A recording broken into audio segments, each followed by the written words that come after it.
Good day, ladies and gentlemen. It is a pleasure to be here on the stage of TechChill. I applaud the organizers not to have canceled the event, as many of the other events of similar nature have been done. We're, of course, trying to exit the pandemic, but there is another pandemic which is raging, and that's the climate crisis. The climate crisis is something that we're all faced with. You know, we recognize it or not, regardless of our beliefs, whether we believe it or not, it's there. It's one of the mega trends. And hence, the European Union, the European Commission, has come up with a strategy called a European Green Deal. And today's question is this European Green Deal good deal for business? Is it just something for the political elites? Is that something for the political leaders, the heads of states and government, the guys in Brussels? Or is it something that actually the tech community, the startup community, the business community can actually gain from? So what is the Green Deal? What is it? Well, you're in the business and you know that for every business you need to have a strategy. You need to have a growth strategy. You need to know what the drivers of the growth is and you know what the market is. The European Green Deal is Europe's new growth strategy. And I often get asked the question, so what is Europe competing against? I mean, isn't it already a leader? Well, for your knowledge, China has said that it wants to be climate neutral by 2060. Russia is exploring scenarios how to be climate neutral by 2024. That may be a bit ambitious. But Europe's Green Deal is Europe's ambition to be climate neutral by 2050. Climate neutral, that doesn't mean that by 2050 we will have zero emissions. As you can see from this graph behind me, or beside me rather, in 2050, there will be net zero greenhouse gas emissions. That's the objective of the Green Deal. And you know, these emissions are counted from the baseline of 1990, which was a disruptive year, the fall of the Soviet Union. There was an economic disruption and change, just like we're witnessing today. And the initial goal was to reduce emissions by 20% by 2020. Well, we are in 2021, and the good news is that we have achieved the goal. We have overachieved. In fact, in Europe, we have reduced emissions by 21% and more, while growing at the same time by more than 60%. So in fact, the emissions and the growth have been decoupled. There used to be a theory which said basically that in order to grow, you need to emit more. And you know, you have this extensive growth model. Well, Europe, in the last 30 years, has shown that this is not the case. You can, in fact, grow and have a green growth, reduce emissions, while continuing to create more economic output. Now, by 2030, the goal now is to reduce emissions from the baseline of 1990 by 55%. The original ambition was 40%, and this 55%, or Fit for 55, is our new ambition for the next 9 years. 9 years is, of course, a very short time, and minus 50% from the 90 baseline is a great ambition. So every sector of the economy will need to contribute, be it buildings, cars, the way we produce things, the way we produce food, we consume food, we collect and reprocess trash. So every industry, every walk of life will be transformed by this 55% goal. And of course, we need this 55 by 2030 in order to achieve net zero emissions by 2050. Of course, there will be emissions in 2050, especially from sectors like agriculture. Well, cows keep doing what they're doing, and that's relatively difficult, although you can, change the fodder, make them eat more oils, and also reduce methane and CO2 emissions. But in agriculture, it will be difficult. In transport, despite gains in any other sector, in transport, we have not been able to sustainably manage emissions. So that will be a very important sector. But all the other sectors, and especially here, very importantly, the land use sector, agriculture, the way we produce food, the way we grow things, there is a big potential to actually capture carbon and serve them as carbon sinks. So by 2050, this ambition for the European continent is to achieve climate neutrality, and this is at the core of the European Green Deal. This is enshrined in what is called the European Climate Law, or Climate Act, which sets binding targets. This is not just good to have. This is, in fact, a must-have. This is a legal requirement, and all member states of the European Union have been taken on board, and they are on board. Now, European Green, do we need it? Well, if we continue business as usual, living as we used to live, and we only have one planet, and we know it, right? There are explorations of Mars and whatnot, but we have one planet to inhabit. But we're consuming, producing, living as if we had three. In fact, there's been not a single country in the world which has achieved economic development without exceeding the boundaries of planetary boundaries, the ecological boundaries. Okay? So if we have one planet and we're consuming like three, this is clearly not sustainable. There was a news item a few weeks ago that the world's largest iceberg, A68, has melted away. The iceberg was drifting in the northern seas for a few years, and it melted. And this is just another reminder that melting ice, rising sea levels, fisheries diminishing. We have so much evidence in the natural world that climate change is actually happening. It's happening too fast. It's warming up our climate. It's pushing the climate behind the 2% increase since the industrial age, which is not sustainable. Now, the relationship is always very private. And I had a story a few years ago. I was visiting France in the French Alps nearby the Olympic city of Chamonix. And there was a glacier that you could sort of see. And you go up and you see that in 78, when I was born, the ice level was at this level. And then in 1981, and then 85, and then 90. And then you go down, and then you start going down and down and down. And then you see a little bit of ice remaining. And that's the level if it's now.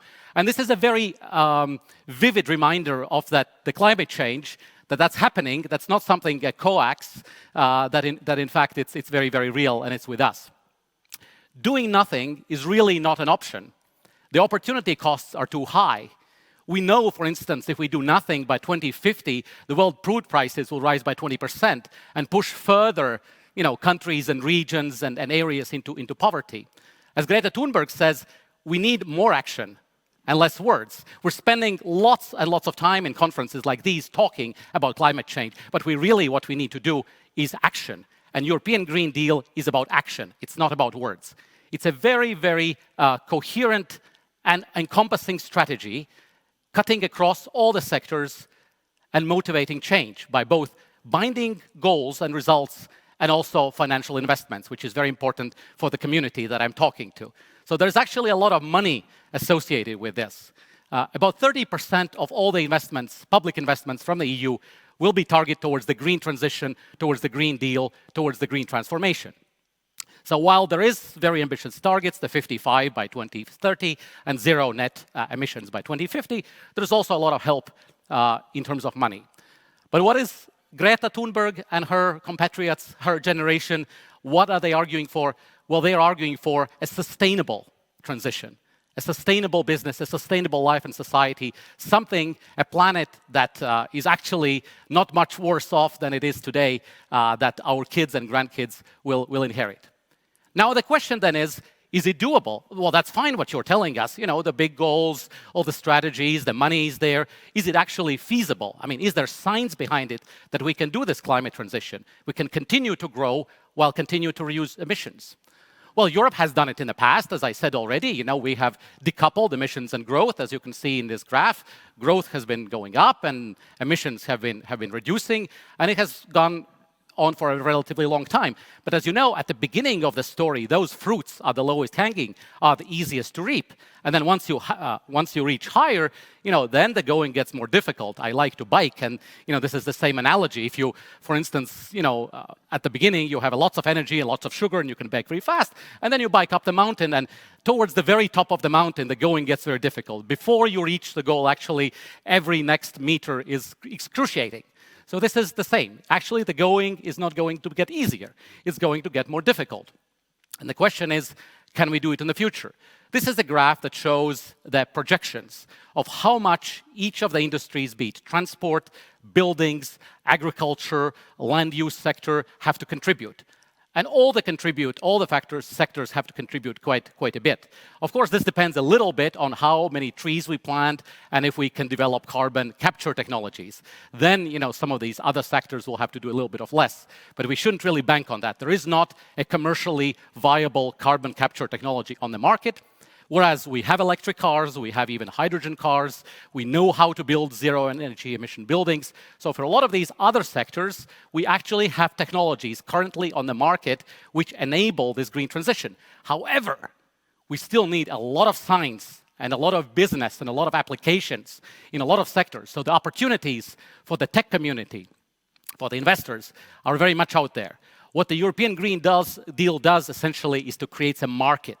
It creates a certainty that, in fact, governments will not waver. They will not say, look, at 1944, it's too difficult. We will not reach climate neutrality. In fact, this is a law. And if you break the European law, there will be penalties. So most countries, including, for instance, Poland, which has been a bit reluctant because it still has a lot of coal extraction and production, and even countries which use peat, for instance, as Ireland and Finland, for energy production, or in fact countries which import a lot of energy.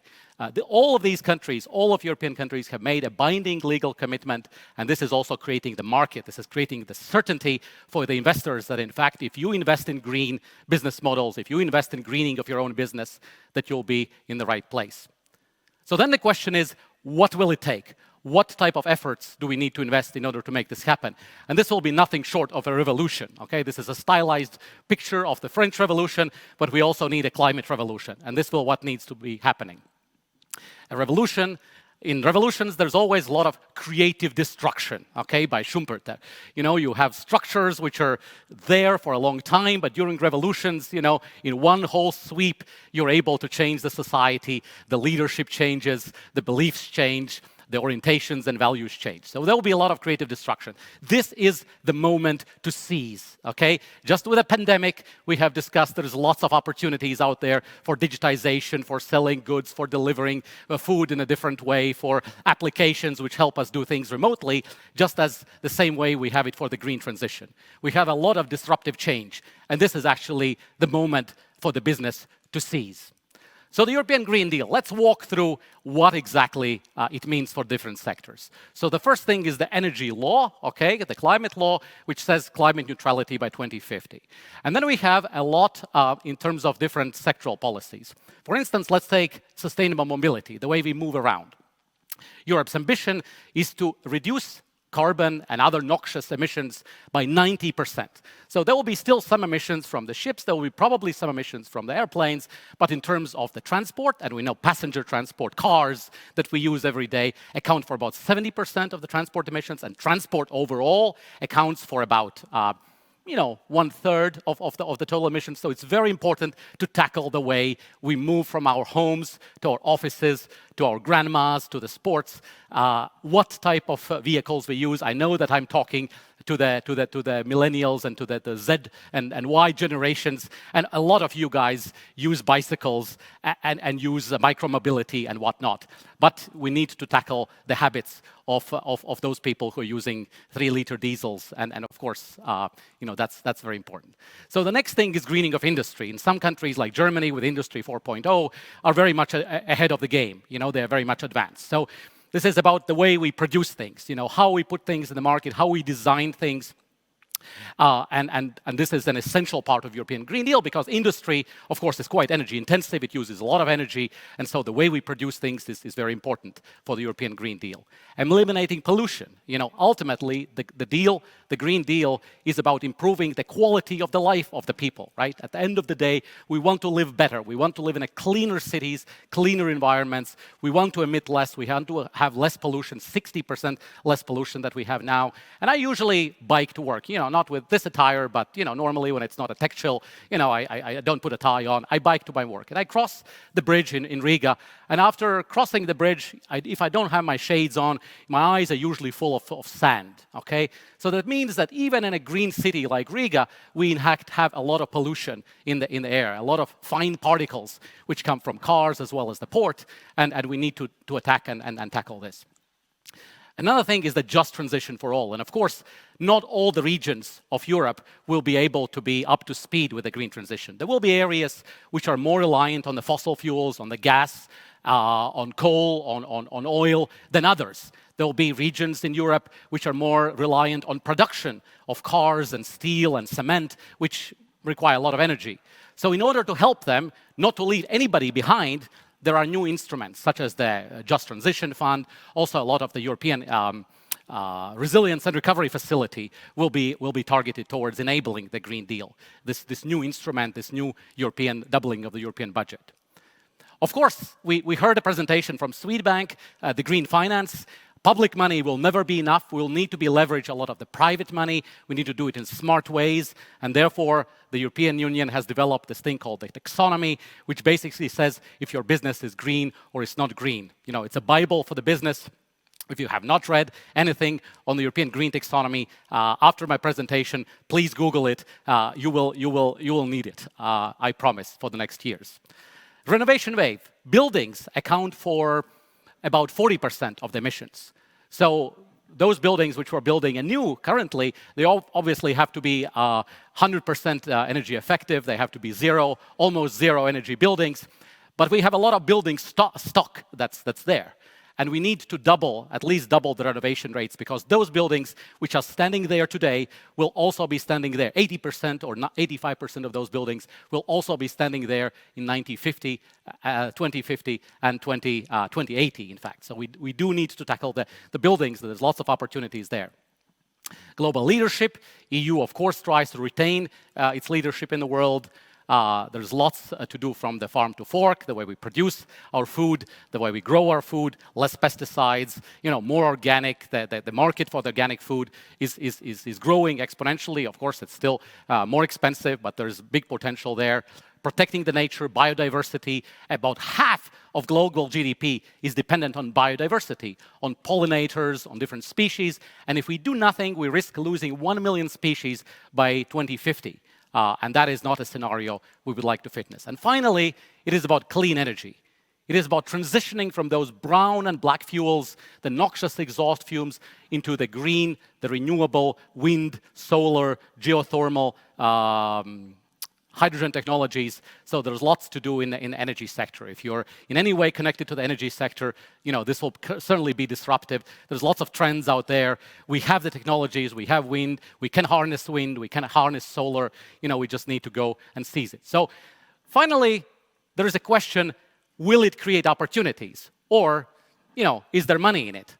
Well, Elon Musk says sustainability is not just good for the planet, it is actually good business. And if we look at the performance of, for instance, Tesla stock, we can see that it has done quite well. You can say, well, one stock does not show anything. Well, let's look at another stock. Let's look at Vestas. Vestas produces wind turbines, a company based in Denmark. Vestas has done quite well, and you can go, in fact, across, and you can see bigger term trends that the green companies, the companies which are based on sustainable business models, the companies which are making good business but also being good for the planet, are actually more profitable. They are creating more employment, they are creating more jobs, they are creating more profits, and you can see that across the board. So the fossil economy, the fossil companies are actually less profitable. So this is a very important message. Another very important message that I want to leave you with is the developments of the carbon price. And if something like, we always used to think oil price was defining the world we run it, a lot of oil-dependent countries, then they are solvent or not solvent depending on the oil price. Now, it's very important now the carbon price, because if you're in those ETS, the emissions trading sectors, essentially all those sectors where you produce things, right, you have to have carbon permissions or carbon quotas. And since the carbon price is skyrocketing, which means that every carbon-emitting activity will be more expensive. Some countries, like Denmark, for instance, are introducing new carbon taxes. Some countries are introducing stimulus for more green production, or for instance, for purchasing a solar panel or a green car, zero-emissions electric car. The carbon price determines a lot what happens in the business, and this is a price to watch. And if you are in those sectors where you need quotas, watch out, because carbon price is not only skyrocketing now, it's only to increase because the number of quotas is being taken out, and that creates a deficit, and of course that has a pressure on the price. So in summary, the European Green Deal, a target of 55% emissions reductions by 2030, which is only 9 short years from now. Why do we need it, and what's good in it? Well, it respects the Paris Agreement to keep the sort of the global climate in check, and then the temperature increase under 2%, 2 degrees. It will mean 350 billion of investments per year to do this green recovery. Most of this will actually come from the private sector. There will be seed money from the public sector, from the European Union, from countries, from cities, from governments. But most of this will come from the private sector. So private sector, investors, TechChill crowd, the opportunities are out there. What this will mean? It will mean less air pollution, more nature-based solutions, less energy imports, which is very important for the EU, and of course, it will create new jobs. So let's get on the saddle, let's do the ride, let's do a green audit, let's think energy efficiency first, let's seize the moment. This is the moment of the creative destruction. This is the moment where the green transition takes off. Do your homework today, be on the horse, ride the green wave, and we will succeed together. The European Commission and the private sector, the tech community. I thank you very much for your attention. I hope I have convinced some of the doubters. If you're still out there, do check some of the websites I referred to, and do take an active interest in the European Green Deal, because this will define the business environment until 2050 and beyond. Thank you very much, ladies and gentlemen.